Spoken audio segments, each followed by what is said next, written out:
Welcome to Aadya TV. ఇప్పుడు మనతో పాటు మన స్టూడియోలో మన ఈరోజు స్పెషల్ గెస్ట్ మాజీ కార్పొరేషన్ చైర్మన్ బీఆర్ఎస్ కార్యదర్శి కూడా నాగేందర్ గౌడ్ మనతో ఉన్నారు. ఆయన అడిగి తెలుసుకునే ప్రయత్నం మనం చేద్దాం. సార్ నమస్కారం, బాగున్నారా? బాగున్నాం సార్. ఎట్లా సార్ రాష్ట్రంలో జరుగుతున్న పరిణామాల తీరు ఏ విధంగా చూడాలి? ఈ రేవంత్ రెడ్డి సర్కార్ దాదాపుగా ఏడాదిలో 2 లక్షల ఉద్యోగాలని చెప్పేసి నిరుద్యోగులకు చెప్పడం జరిగింది. ఇప్పటికీ మరి 2.5 సంవత్సరాలు గడిచిపోతుంది. మరి ఎంతవరకు వచ్చింది ఈ ఉద్యోగ నియామకాల విషయంలో? యువత ఏమంటున్నారు? మీరు అక్కడక్కడ జనాలలో బాగా తిరుగుతున్నారు, యువతను కలుస్తున్నారు కదా, అందుకే అడగవలసి వచ్చింది ఈ ప్రశ్న.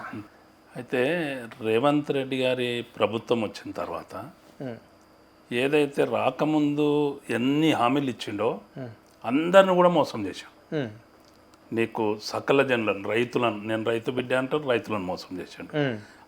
అట్లనే ఆయన నమ్మిన అందరినీ కూడా మోసం చేసిన పరిస్థితి ఉన్నది. ఎస్సీ ఎస్టీ బీసీలను, మైనార్టీలను, అదేవిధంగా మహిళలను అందరిని మోసం చేస్తూ చివరికి ఏంటంటే మేధావి వర్గాన్ని కూడా మోసం చేస్తున్న పరిస్థితి ఉన్నది. నిరుద్యోగులు ఎంత అంటే ఎన్నికలప్పుడు చూసాం కదా, కాళ్ళకు చెప్పు లేకుంటే కూడా బొగ్గలు వచ్చినా సరే నడిచి రేవంత్ రెడ్డి గారి కొరకు పనిచేశాడు. ఎందుకు అంటే 2 లక్షల ఉద్యోగాలు సంవత్సరానికి ఇస్తాడు, రాగానే ఇస్తాడు, రాగానే 2 లక్షల ఉద్యోగాలు ఇస్తాడు. ఇప్పుడు 2.5 సంవత్సరాలు అవుతుంది. మేము అదే అడుగుతున్నాం, నిరుద్యోగులు కూడా అడుగుతున్నారు చాలా తావులు. నేను ఈ మధ్య చాలా ఎక్కువ తిరుగుతున్నా కదా, తిరుగుతుంటుంటే నిరుద్యోగులు ఎక్కడ చూసినా నిరుద్యోగుల ఫెడరేషన్ అని కూడా ఏర్పాటు చేసుకొని మేము అందరం పోతున్నాం.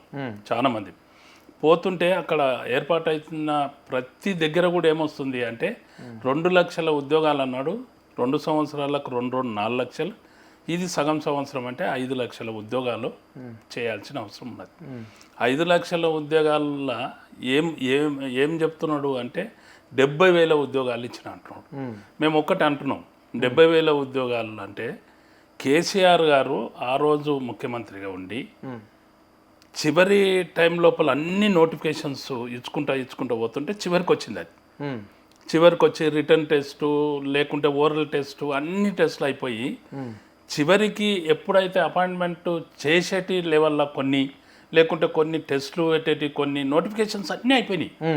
అన్నీ అయిపోయిన తర్వాత ఎన్నికల నోటిఫికేషన్ వచ్చింది. నోటిఫికేషన్ వచ్చినప్పుడు ఆపేశారు.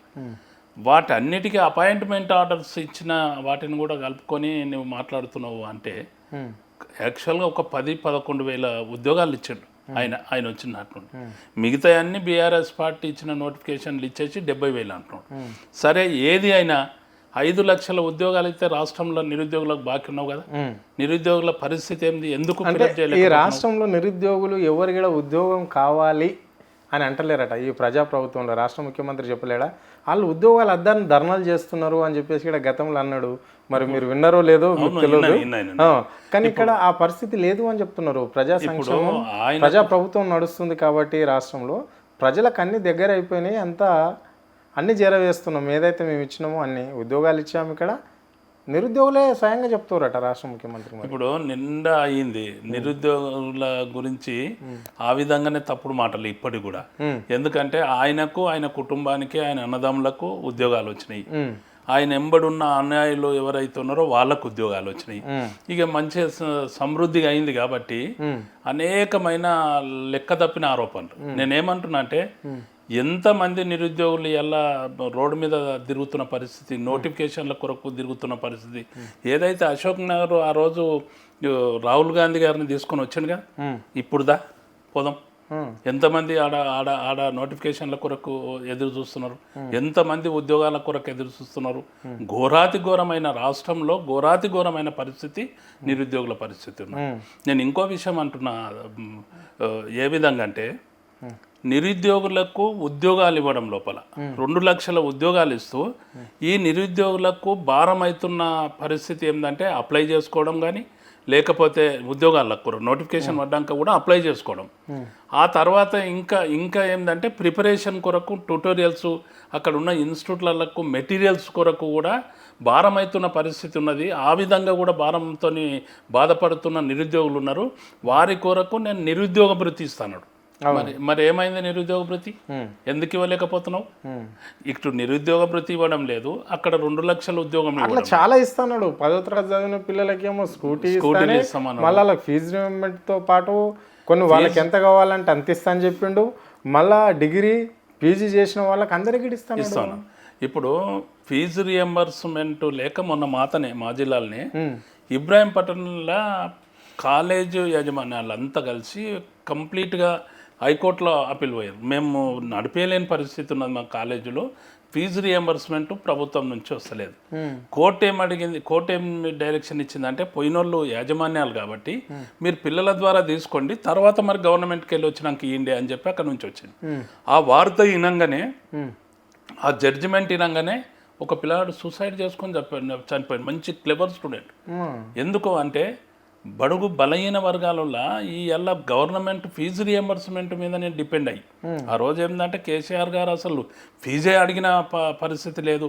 ఆ విధంగా వచ్చిన ఫీజు రియంబర్స్మెంట్ను ఈరోజు ఫీజు రియంబర్స్మెంట్ లేక ఇంటి నుంచి నీవు చదివిన 2-3 సంవత్సరాలకులే నువ్వు ఫీజు కట్టమని అంటే ఆ పిల్లాడు ఏం చేయాలి, ఎక్కడ చేయాలి? ఆత్మహత్య చేసుకొని చనిపోయిన పరిస్థితి ఉన్నది. అంటే ఎంత బాకీ ఉంది సార్ ఇప్పుడు మొత్తం మీద టోటల్గా? ఇప్పుడు ఫీజు రియంబర్స్మెంట్ ఇప్పటి వరకు 2 సంవత్సరాల నుంచి ఎంత బాకీ అయింది? 3 సంవత్సరాల నుంచి బాకీ ఉన్నది, మొత్తం టోటల్గా బాకీ ఉన్నది. ఎక్కడ కూడా ఒక్క పైసా కూడా ఫీజు రియంబర్స్మెంట్ ఒక కాలేజీ కూడా చెల్లించిన పాపంలో పోతలే. ఎక్కడ కూడా రాష్ట్ర ప్రభుత్వం ఒక్క ఫీజు రియంబర్స్మెంట్ కూడా ఇచ్చిన పాపంలో పోతలే. ఎడ్యుకేషన్ మీద ఇంకా సంస్కరణలు ఇంకా ఏవేవో తెచ్చి ఇప్పుడు ఉద్యోగం చేస్తున్న టీచర్లకు ఆకునూరు మురళి గారి ఒక కమిషన్ వేసి, అది అనవసరమైన కమిషన్. మేమేమంటే విద్యా కమిషను, ఇప్పుడు విద్యా కమిషన్కు విద్యామంత్రి ఉంటాడు, ఎడ్యుకేషన్ మినిస్టర్ ఉంటాడు, దాన్ని ఇవ్వలేడు, ఆయన్నే నడిపిస్తున్నాడు. ముఖ్యమంత్రి గారి ఆధీనంలో ఇవాళ ఎడ్యుకేషన్ మినిస్టర్ లేకుండా పరిపాలన జరుగుతుంది. ప్రజాస్వామ్యంలో ఎప్పుడు జరగాలి ఎడ్యుకేషన్. నేను చదువుకున్నప్పటి నుండి కూడా చూసినాం, ఎడ్యుకేషన్ మినిస్టర్ లేని దినం మనం చూడలే. నేను కాలేజీలో ప్రెసిడెంట్ అయినా, ఎలక్టెడ్ ప్రెసిడెంట్. నేను ఎస్ఐపి కాలేజ్ వికారాబాద్ ఉంటే, పీజీ కాలేజ్ ఉంటే దాంట్లో ప్రెసిడెంట్ అయినా. ఆ రోజు ఎడ్యుకేషన్ మినిస్టర్ మేము ఆ కాలేజీకి తీసుకొచ్చినాం. అంటే ఎడ్యుకేషన్ మినిస్టర్ లేని పరిస్థితి ఉండే. అయితే ఆ విధంగా కాకుండా ముఖ్యమంత్రి గారి దగ్గర తెచ్చుకొని అనేకమైన అంటే ఉద్యోగస్తులను పీడిస్తూ, లేకుంటే నిరుద్యోగులను పీడిస్తూ, విద్యార్థులను పీడిస్తూ, కాలేజీ యాజమాన్యాలను పీడిస్తూ, ఈ విధంగా కమిషన్లు పేరు మీద, అది కూడా విద్యా కమిషన్ పేరు మీద కూడా ఆకునూరు మురళి గారు ఉద్యోగస్తుల గురించి ఏదైతే టీచర్ల గురించి మాట్లాడిన దాని మీద ఎంతమంది టీచర్లు అట్టయినరండి. ఇలా టైం వచ్చినప్పుడు ఊకుంటారు వాళ్ళు, టైం వచ్చినప్పుడు మోక చూస్తారు, మోక చూసుకుంటూ కూర్చున్నారు. మరి ఇప్పుడు రాష్ట్రంలో ఏమంటున్నారు? ఇప్పుడు మేధావులంతా, విద్యావంతులు, ఈ వర్గం అంతా ఏమంటున్నారు? నేను అందుకే ఏమంటున్నా అంటే, నేను గ్రాడ్యుయేట్ ఫెడరేషన్ అని ఒక ఫెడరేషన్ ఏర్పాటు, అందరం కలిసి వెళ్ళి మేధావులారా మౌనం వీడండి, రాష్ట్రం ఏమైపోతున్నది, విద్యా విధానం ఏమైపోతున్నది, లేకుంటే నిరుద్యోగ సమస్య ఎక్కడ పెరిగిపోతున్నది, లేకుంటే రిటైర్డ్ అయిన ఉద్యోగంలో రిటైర్డ్ అయిన ఉద్యోగులకు వాళ్ళకి ఇవ్వాల్సిన పెన్షన్స్ కానీ, వాళ్ళకి ఇవ్వాల్సిన బెనిఫిట్స్ కానీ వాళ్ళ దాంట్లోకి వెళ్ళి వాళ్ళని కట్ చేసుకుంటారు. కట్ చేసుకున్నవి కూడా ఇవ్వలేని పరిస్థితి ఇవన్నీ అవుతున్నది. అందుకే మేధావులారా కదలండి, నిద్ర లేవండి అని మనమంతా కలుగుతాం. మరో తెలంగాణ ఉద్యమాన్ని మైమర్పించే తీరుగా మనము ఈ తెలంగాణ అస్తిత్వం కొరకు మనం పోరాటం చేయాల్సిన అవసరం ఉన్నది. కలిసి రండి అని చెప్పి మేము. మీరు ఇప్పుడు ఎమ్మెల్సీలకు ఎప్పుడైనా కలిసిరా? ఇప్పుడు తీన్మార్ మల్లన్నకే కావచ్చు, లేకుంటే బలమూరు వెంకట్కి కావచ్చు, కోదండరామ్ సార్కి కూడా ఎప్పుడన్నా ఈ విషయం పట్ల, ఇప్పుడు ఫీజు విషయంలో కావచ్చు, లేకుంటే మీరు ఇస్తున్న ఉద్యోగ అవకాశాలు నిరుద్యోగులకు చాలా తక్కువ ఉద్యోగాలు ఇచ్చారు 2 లక్షలు అనే అంశాన్ని లేవనెత్తి అప్పుడు ఎన్నికల మేనిఫెస్టోలో ఇప్పుడు ఏం చేస్తుర్రు అని చెప్పి కోదండరామ్ గారు అయితే నోరు మెదపని పరిస్థితి ఉన్నది. అంతేనా? అసలు ఆయన నోట్లకి వెళ్ళి మాట వెళ్ళని పరిస్థితి, ఏ కాలిచ్చినా కూడా అనలేని పరిస్థితి ఆయనది ఉన్నది. బల్మూరు వెంకట గిట్ట మేము టీవీ డిబేట్లలో చేసినప్పుడు కూడా వాళ్ళు ఎమ్మెల్సీ అయినా కూడా వాళ్ళు ఓన్లీ కాంగ్రెస్ పార్టీ ఎమ్మెల్సీ లెక్కనే ఫీల్ అవుతున్నారు.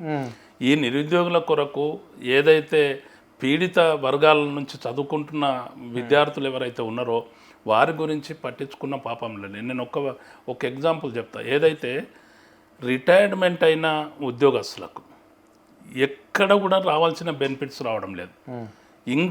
ఇంకా ఘోరం ఏంటంటే ఎట్లా అవినీతి కూడా ఎట్లా పెరిగిపోయిందంటే, నిరుద్యోగుల పరిస్థితి ఆ విధంగా ఉంటే ఈ రిటైర్డ్ అయిన ఉద్యోగులకు వాళ్ళు రిటైర్డ్ అయినాక వాళ్ళకి రావాల్సిన బెనిఫిట్స్ రావాలంటే దాంట్లో పర్సంటేజ్ ఇవ్వాలి. ఆ విషయానికి వద్దాం. అంటే ఇప్పుడు నిరుద్యోగుల సమస్య ప్రభుత్వం ఎలాగా పట్టించుకోవటం లేదు అని చెప్పేసి చెప్పదలుచుకున్నారు, చెప్పారు. ఓకే, ఇప్పుడేమో ప్రభుత్వం రాష్ట్ర సర్కారేమో మేము నిరుద్యోగుల పక్షాన్నే ఉన్నాం కాబట్టి అని చెప్పేసి కొంతమంది బీఆర్ఎస్కి సంబంధించిన విద్యార్థి నాయకులే నిరుద్యోగులే వీళ్ళు మాత్రమే ఇట్లా ప్రభుత్వాన్ని బదలాం చేయాలని అంటున్నారు అని చెప్పేసి కూడా వాళ్ళు అంటున్నారు. ఇప్పుడు లెక్కలతో చూపిస్తున్నాం ఎక్కడ జరుగుతుంది. ఇప్పుడు ఏది అవుట్సోర్సింగ్ ఎంప్లాయీస్ ఉన్నారు, కాంట్రాక్ట్ ఎంప్లాయీస్ ఉన్నారు.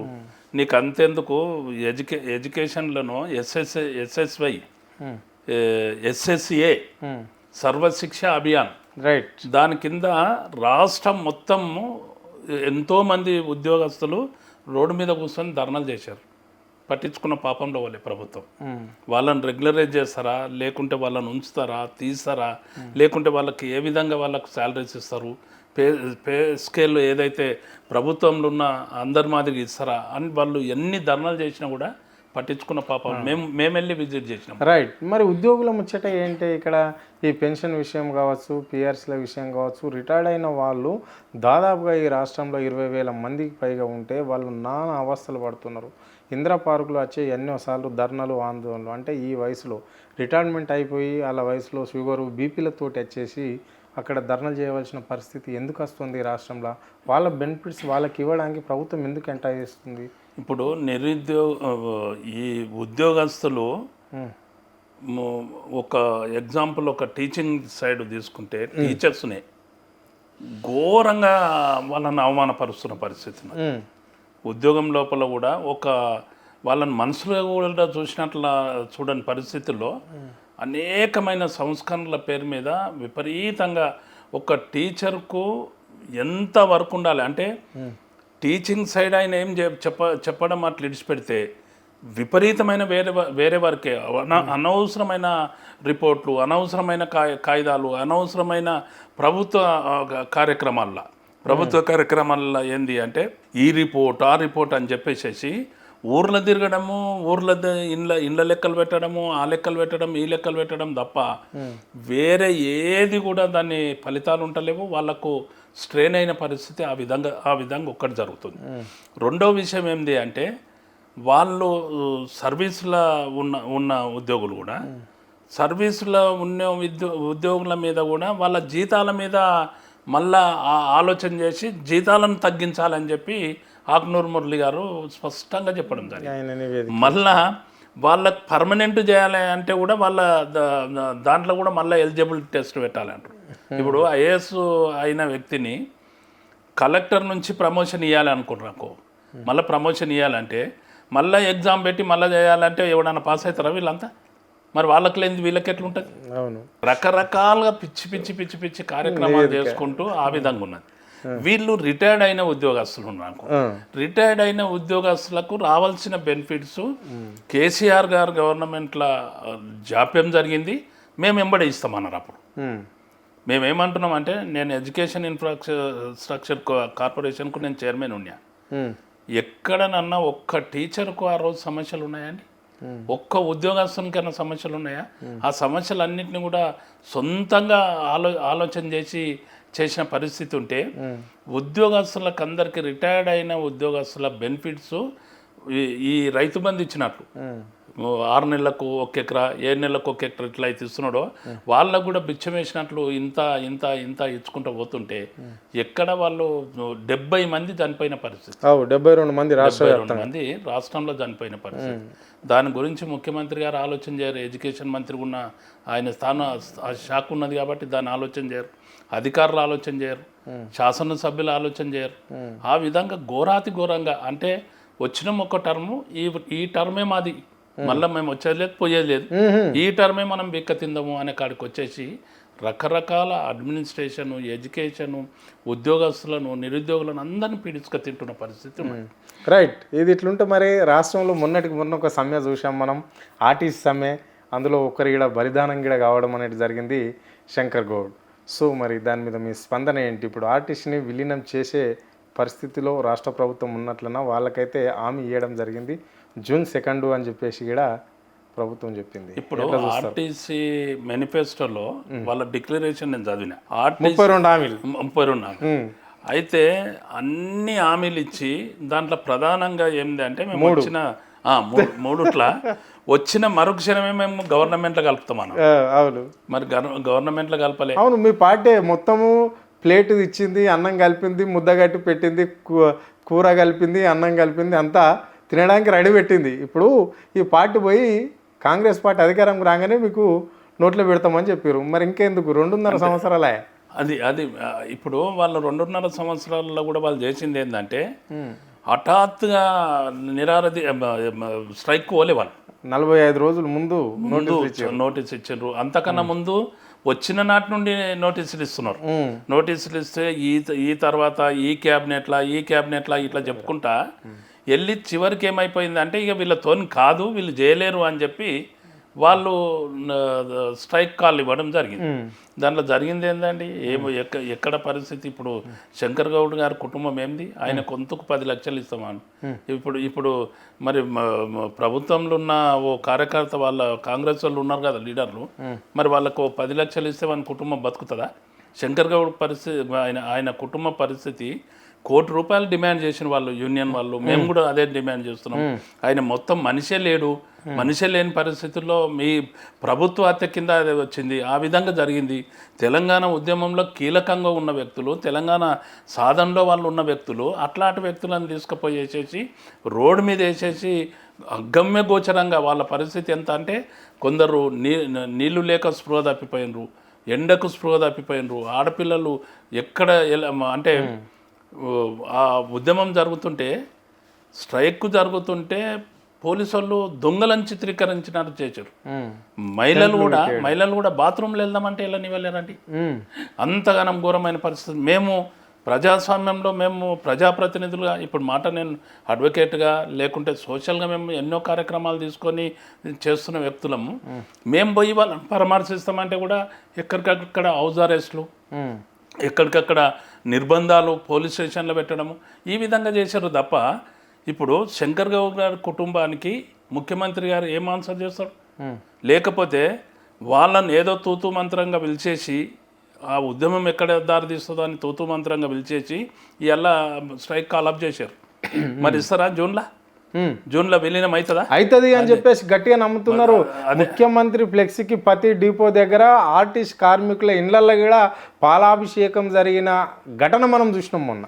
ఇప్పుడు పాలాభిషేకాలు చేపించుకున్నాలే, లేకుంటే తాత్కాలికంగా సపోర్ట్ కొట్టించుకున్నాలే తప్ప వేరేది ఏం లేదు. గట్టిగా నమ్ముతుర్రా నాగేందర్ గారు? నేను చెప్తున్నా కదా, జూన్లో ఏ పరిస్థితి వాళ్ళు మళ్ళీ సెటిల్ కాదు.